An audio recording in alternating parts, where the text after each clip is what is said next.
Hello students, welcome to our YouTube channel. तो हमने start किया हुआ है हमारे एनटी यूजीसी नेट का paper 1 unit 9 people development and environment. तो हम डिस्कस कर रहे थे उसके सिलेबस के अकॉर्डिंग उसका second topic human environment interaction and anthropogenic activities. तो हम इसका जो ह्यूमन एनवायरनमेंट इंटरेक्शन है उसका कुछ पार्ट डिस्कस कर चुके थे हमारे प्रीवियस वीडियो में। आज हम उसका सेकंड पार्ट डिस्कस करने वाले हैं। तो ह्यूमन एनवायरनमेंट इंटरेक्शन में हमने डिस्कस कर लिया था कि इकोसिस्टम क्या होता है, उसके कंपोनेंट्स क्या क्या हैं, एक्सेट्रा। तो आज हम डिस्कस करने वाले हैं इकोलॉजी टर्म को कि इकोलॉजी क्या होती है। तो इकोसिस्टम, इकोलॉजी, तो लॉजी का मतलब पता है क्या होता है? लॉजी का मतलब होता है स्टडी। ओके, तो इकोलॉजी मतलब इकोसिस्टम की स्टडी करना इज कॉल्ड इकोलॉजी। उसे हम क्या कहते हैं? इकोलॉजी कहते हैं। तो इकोसिस्टम आपको पता है कि जो हमारे लिविंग ऑर्गेनिज्म थे उनका लिविंग के साथ या नॉन लिविंग के साथ में जो भी इंटरेक्शन होता है उसे हम क्या कहते हैं? इकोसिस्टम। ठीक है, तो उस इकोसिस्टम की स्टडी करना क्या कहलाता है? इकोलॉजी कहलाता है। सजीवों का अपने परिवेश से संबंध, पर्यावरण का अध्ययन, ये सब इकोलॉजी कहलाता है। तो ये जो टर्म है इकोलॉजी, ये किसने दी थी? ये जो टर्म है इकोलॉजी दी थी अर्नेस्ट हीकल ने 1866 में। जर्मन बायोलॉजिस्ट थे। तो ये बहुत इंपॉर्टेंट क्वेश्चन है, बहुत बार प्रीवियस एग्जाम्स में आया हुआ है कि इकोलॉजी जो टर्म है वो किसने दी थी? अर्नेस्ट हीकल ने। और आपको ये भी बता दूं कि जो हमने प्रीवियस वीडियो में डिस्कस किया था कि जो इकोसिस्टम है वो टर्म किसने दी है? वो टर्म दी है टेंसले ने। तो आपको इन दोनों में बिल्कुल भी कंफ्यूज नहीं होना है कि इकोसिस्टम अलग है, इकोलॉजी अलग है। इकोलॉजी इकोसिस्टम की स्टडी को कहते हैं। इकोलॉजी दी थी अर्नेस्ट हीकल ने एंड इकोसिस्टम दिया था टेंसले ने।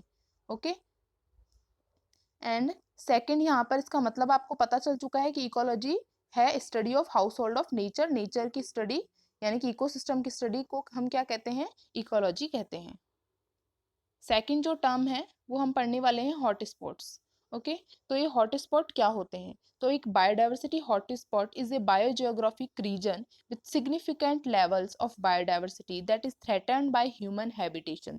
ओके, तो हॉटस्पॉट का मतलब समझने से पहले हमें ये समझना होगा कि बायोडाइवर्सिटी क्या होती है। तो बायोडाइवर्सिटी क्या होती है? किसी एक क्षेत्र विशेष की जो भी स्पीशीज है वहां पर, जितने भी की प्लांट्स, एनिमल्स जो भी हैं, तो वो उस क्षेत्र के, उस एरिया की क्या कहलाती है? बायोडाइवर्सिटी कहलाती है। वो जो बायोडाइवर्सिटी है, वो स्पीशीज हैं, वो थ्रेटन्ड होने वाली हैं या एंडेंजर्ड होने वाली हैं। तो उनके लिए क्या बनाए गए हैं? कुछ हॉटस्पॉट बनाए गए हैं कि उन्हें लुप्त होने से रोका जाए। ठीक है, तो ये बायोडाइवर्सिटी हॉटस्पॉट इसलिए बनाए गए हैं। तो ये जो हॉटस्पॉट हैं वो पूरे वर्ल्ड के अंदर 35 हैं और इंडिया के अंदर 4 हॉटस्पॉट हैं। तो ये आपको याद रखना है कि इंडिया में कितने हॉटस्पॉट हैं? 4 हॉटस्पॉट हैं। फर्स्ट है the Himalayas, second is the western Ghat, and third is the Indo Burma region, and fourth है द सुंदालैंड। ओके, तो ये 4 हॉटस्पॉट हैं इंडिया में। सेकंड हम पढ़ते हैं एंथ्रोपोजेनिक एक्टिविटीज, मीनिंग कि एंथ्रोपोजेनिक एक्टिविटीज का क्या मतलब होता है। तो इस टर्म के अंदर हमने समझ लिया ह्यूमन का एनवायरनमेंट के साथ में इंटरेक्शन। एंड सेकंड हम पढ़ेंगे एंथ्रोपोजेनिक एक्टिविटीज। तो एंथ्रोपोजेनिक एक्टिविटीज का मतलब होता है मानव जनित क्रियाएं, कि मानव जो भी एक्टिविटीज करता है उसे हम बोलते हैं एंथ्रोपोजेनिक एक्टिविटीज। तो इसमें हम पढ़ेंगे कि जो एंथ्रोपोजेनिक एक्टिविटीज हैं उससे हमारे एनवायरनमेंट पर क्या इम्पैक्ट पड़ता है, उससे हमारा एनवायरनमेंट का किस तरीके से डिग्रेडेशन हो रहा है, ये सब हम पढ़ेंगे। तो इसमें से कुछ एक्टिविटीज हैं ह्यूमन के द्वारा की गई, जैसे कि पॉपुलेशन ग्रोथ। तो पॉपुलेशन ग्रोथ जो है एक रीजन है हमारे एनवायरनमेंट के डिग्रेडेशन होने का। इससे एनवायरनमेंट हमारा बहुत डिग्रेड हो रहा है। जैसे कि जितनी ज्यादा पॉपुलेशन होगी उतने ज्यादा क्या होगा? नेचुरल रिसोर्सेज का यूज होगा, और नेचुरल रिसोर्सेज का ज्यादा से ज्यादा यूज होने से क्या होगा? हमारे जो एनवायरनमेंट के रिसोर्सेज हैं वो क्या होंगे? डिग्रेड होंगे। सो इसे पॉपुलेशन ग्रोथ को कम करना, इसके मीजर्स को अपनाना बहुत ज़्यादा इंपॉर्टेंट है। सेकंड है ओवर एक्सप्लॉइटेशन। ओवर एक्सप्लॉइटेशन का मतलब होता है कि जो रिसोर्सेज हैं उनका बहुत ज़्यादा दुरुपयोग करना, उनका गलत यूज़ करना, कि सही तरीके से यूज़ नहीं करना। अगर हम उन रिसोर्सेज का, नेचुरल जो रिसोर्सेज है उनका सही तरीके से यूज़ नहीं करेंगे तो हमारी जो फ्यूचर जनरेशन है उनके लिए कुछ भी नहीं बच पाएगा। Third is deforestation.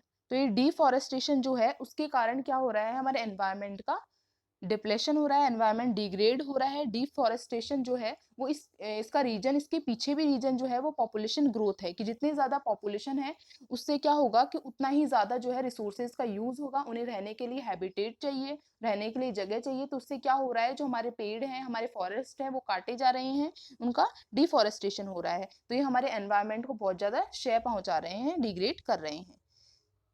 नेक्स्ट है हमारा ओजोन डिप्लेशन। तो ओजोन का जो डिप्लेशन है वो क्यों हो रहा है, तो ओजोन का डिप्लेशन का भी मेन रीजन ह्यूमन ही है, कि ह्यूमन इतनी सारी चीजें या इतने सारे जैसे कि है ना CFC है, ये गैसेस जो है बहुत सारी गैसेस हैं, इन सब का यूज कर रहा है, वो AC यूज कर रहा है, रेफ्रिजरेटर यूज कर रहा है, तो उससे क्या हो रहा है, CFC गैस रिलीज हो रही है, उससे हमारी ओजोन जो है उसका क्या हो रहा है, डिप्लेट हो रही है। तो ओजोन जो है उसका डिप्लेशन हो रहा है नेचुरल रिसोर्सेज का सही तरीके से यूज नहीं करने से, तो उससे हमारे जो UV रेज है वो क्या हो रही है, अर्थ पर आ रही हैं। तो UV रेज के अर्थ पर आने से क्या हो रहा है, ओजोन का डिप्लेशन हो रहा है, और UV रेज अगर अर्थ पर आ रही हैं, ओजोन का डिप्लेशन हो रहा है, तो उससे जो ह्यूमन है उसे बहुत ज़्यादा इम्पैक्ट पड़ेगा ह्यूमन पर, उसे बहुत सारी डिजीज हो सकती हैं, जैसे कि स्किन कैंसर है, ये सब।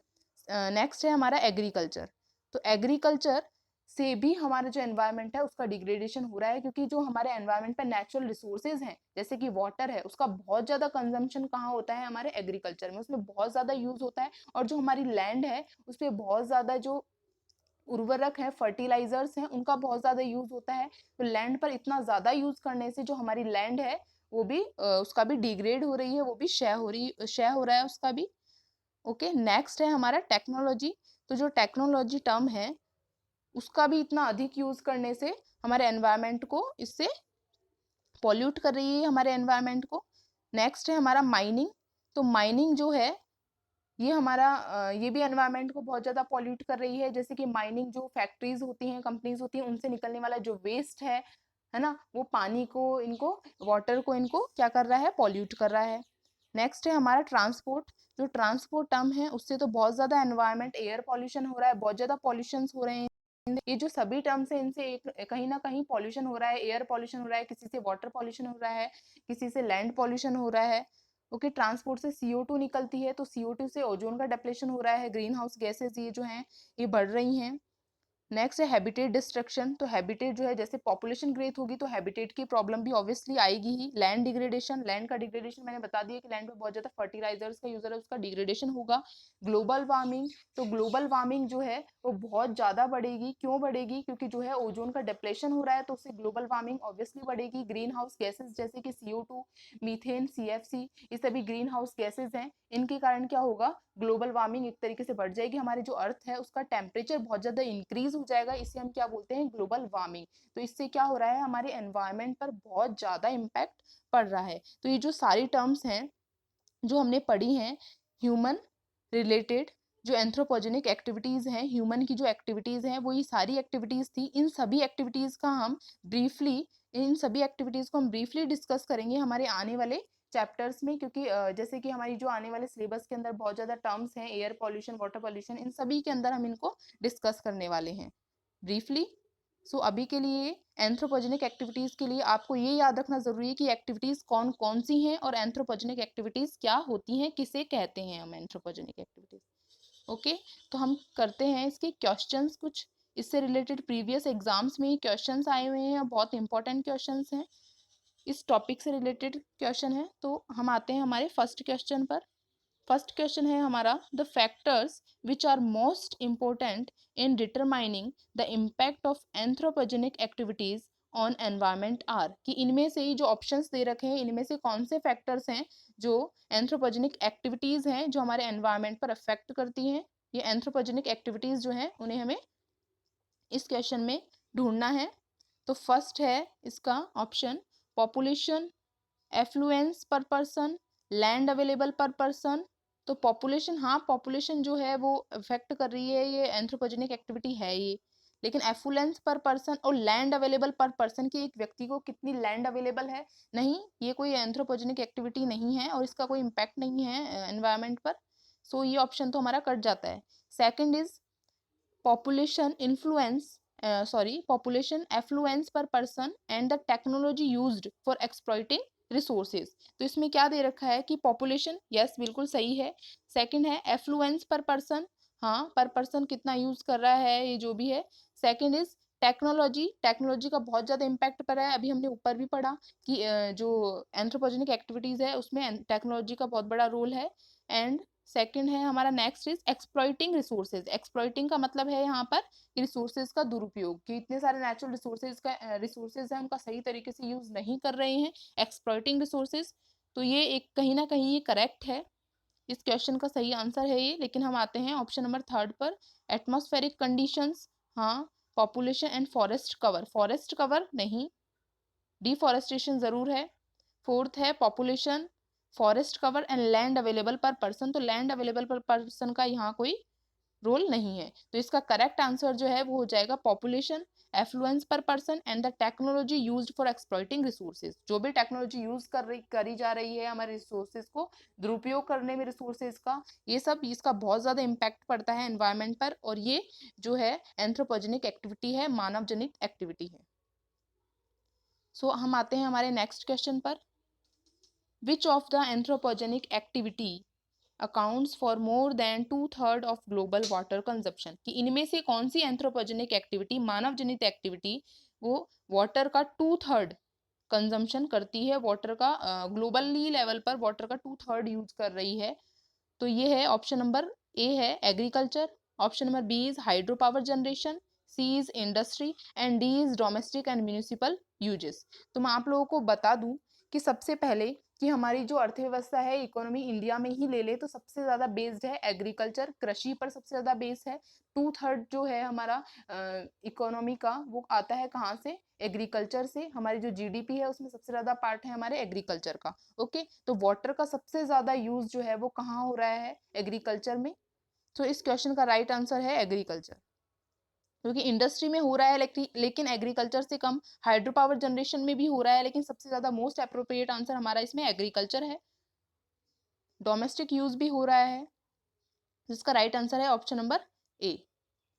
नेक्स्ट क्वेश्चन पे आते हैं हम, इकोलॉजी टर्म कॉइंड बाय, कि इकोलॉजी जो टर्म है वो किसने दी है। अगर आपने ऊपर सही से आपने ऊपर वाला जो मैंने बताया है वो देखा होगा तो उससे आपको पता चला होगा कि इकोलॉजी टर्म जो है किसने दी है। तो ऑप्शन नंबर ए है टेंसले, नहीं टेंसले ने तो कौन सी टर्म दी थी, टेंसले ने तो दी थी इकोसिस्टम, इकोसिस्टम जो टर्म है वो दी थी टेंसले ने। और सेकंड है अर्नेस्ट हीकल, तो Ernest Haeckel, yes right answer है अर्नेस्ट हीकल, इकोलॉजी टर्म जो है वो किसने दी है, अर्नेस्ट हीकल ने। नेक्स्ट क्वेश्चन है हमारा असर्शन और रीजन से रिलेटेड।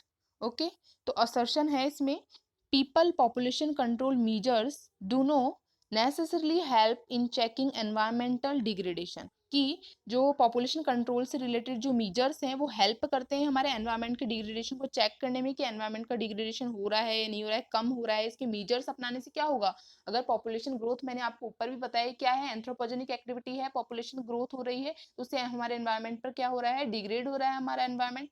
ठीक है, तो पॉपुलेशन कंट्रोल के अगर हम मीजर्स अपना लेंगे तो उससे क्या होगा, नेसेसरली हेल्प करेगा ये हमारी एनवायरमेंट के डिग्रेडेशन को चेक करने में। ओके, हाँ ये बिल्कुल सही है ये असर्शन तो हमारा। सेकंड हमारा रीजन है, तो रीजन में क्या है, the relationship between population growth and environmental degradation is rather complex, की जो रिलेशनशिप है हमारी पॉपुलेशन ग्रोथ में और एनवायरमेंट डिग्रेडेशन में, ये दोनों कॉम्प्लेक्स है, मतलब जुड़े हुए हैं एक तरीके से। हाँ बिल्कुल सही है कि पॉपुलेशन ग्रोथ होगी, अगर पॉपुलेशन ग्रोथ जो है बढ़ेगी तो क्या होगा, हमारा एनवायरमेंट का डिग्रेडेशन बहुत ज्यादा होगा। और अगर हम पॉपुलेशन जो है वो कम होगी, कम होने से क्या होगा, रिसोर्सेज का कम यूज होगा, और कम यूज होगा और जो पॉल्यूशन है वो बहुत कम होगा, तो उससे क्या होगा, हमारा एनवायरमेंट का डिग्रेडेशन कम होगा। तो क्या हो रहा है, ये दोनों क्या है, कॉम्प्लेक्स टर्म है। हाँ बिल्कुल सही है, ये दोनों कॉम्प्लेक्स का मतलब संबंधित, एक दूसरे से संबंधित है। हाँ बिल्कुल सही है, तो असर्शन भी सही है, रीजन भी सही है। तो हमारा जो option number third and fourth क्या है, A is true but R is false, fourth है A is false but R is true, ये दोनों क्या हो जाते हैं, रॉन्ग हो जाते हैं। हमें हमारा जो अप्रोप्रिएट राइट आंसर है वो ढूंढना होगा ऑप्शन नंबर 1 एंड सेकंड में। ठीक है, तो ये बोल रहा है कि रिलेशन से तो हमें ये देखना होगा जो ये रीजन है वो ए को, असर्शन को सही तरीके से एक्सप्लेन करता है या नहीं करता है। तो हाँ ये कर रहा है, क्योंकि ऊपर भी पॉपुलेशन कंट्रोल मीजर्स या एनवायरमेंट डिग्रेडेशन के बारे में बात हो रही है, और नीचे जो रीजन दिया गया है उसमें भी किसकी बात हो रही है, एनवायरमेंट डिग्रेडेशन और पॉपुलेशन ग्रोथ के बारे में बात हो रही है। तो ये क्या है, रीजन जो है वो इसकी सही एक्सप्लेनेशन दे रहा है असर्शन की। तो इसका राइट आंसर क्या हो जाएगा हमारा, option number A, both A and R is true and R is the correct explanation of A. Okay, तो आज के लिए इतना ही। आई होप आप लोगों को समझ में आया होगा कि एंथ्रोपोजेनिक एक्टिविटीज क्या होती हैं, इकोलॉजी टर्म क्या है, ये किसने दी थी। Okay, so thank you so much.